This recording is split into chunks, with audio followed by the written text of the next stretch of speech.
Hi friends, welcome back to Shareen vlogs. అస్సలాము అలైకం వరహమతుల్లాహి వబర్కాతు.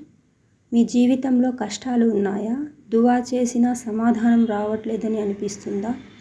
అయితే ఈరోజు సబ్ర్ గురించి తెలుసుకుందాం. సబ్ర్ అంటే కేవలం బాధను భరించడమే కాదు, అల్లాహ్పై నమ్మకంతో కష్టాల మధ్య కూడా సరైన మార్గంలో ఉండడమే నిజమైన సబ్ర్.